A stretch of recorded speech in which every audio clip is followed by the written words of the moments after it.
ખેડા જિલ્લાના ઠાસરા તાલુકાના ઉધમતપુરા ગામમાં દીપડાના હુમલાથી 4 સ્થાનિકો લોકોમાં ઈજાગ્રસ્ત થયા છે.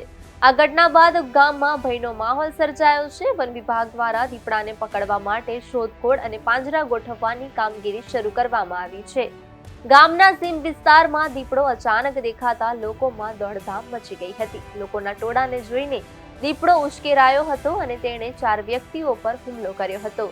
ઈજાગ્રસ્તોને તાત્કાલિક સારવાર માટે હોસ્પિટલ ખસેડાયા હતા. હુમલાની જાણ થતાં જ વન વિભાગની ટીમ ઘટના સ્થળે પહોંચી હતી અને દીપડાને પકડવા માટે તાત્કાલિક 2 પાંજરા ગોઠવવામાં આવ્યા હતા.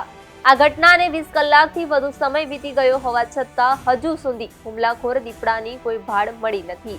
ઉધમતપુરા સહિત આજુબાજુ ગામોના લોકોમાં ભારે ભયનો માહોલ સર્જાયો છે. જી સર, આપનો પરિચય? હું Vijay Patel, range forest officer, Thasra. ગઈકાલે જે દીપડાના માનવ હુમલાના બનાવ બન્યો છે જલાનગર ઉધમતપુરા વિસ્તારમાં, તે ખેતર વિસ્તારમાં દીપડો દેખાયા પછી પબ્લિક એકદમ એની નજીક જતા રહ્યા બધા જોવા માટે, અને ક્યાંક કાંકરી ચાળુ કરવાથી દીપડો છંછેડાયો અને પોતાના બચાવ માટે દીપડાએ 4 લોકોને ઘાયલ પણ કર્યા છે. એ ઘાયલ કર્યા સમાચાર મળ્યા ત્યારથી ટીમ અમારી સર્ચ ઓપરેશનમાં રાત્રે પણ હતી અને અત્યારે પણ સર્ચ ઓપરેશન ચાલુ જ છે. પણ દીપડો ક્યાંય જોવા મળ્યો નથી દિવસમાં.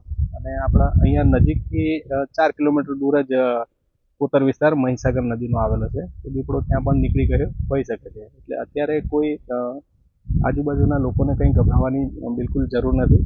થોડું સાવચેતી થોડા દિવસો માટે રાખે, સાંજના સમયે અને સવારના સમયે એકલા થોડા ન નીકળે, અને ક્યાંય આવી ઘટનાઓ બને તો સીધા વન વિભાગને જે નંબરો અમે હેલ્પલાઇનના જારી કર્યા છે એમાં કોન્ટેક્ટ કરે અને બિલકુલ અફવાઓ ઉપર ધ્યાન ન આપે, અને પોતાને ખાતરી થાય તો જ માનવું, બાકી કોઈ અફવાઓ ઉપર ધ્યાન ના આપવું, અને કોઈ ડરવાની જરૂર નથી. અને વન વિભાગ સતત આના સર્ચ ઓપરેશનમાં લાગેલો છે.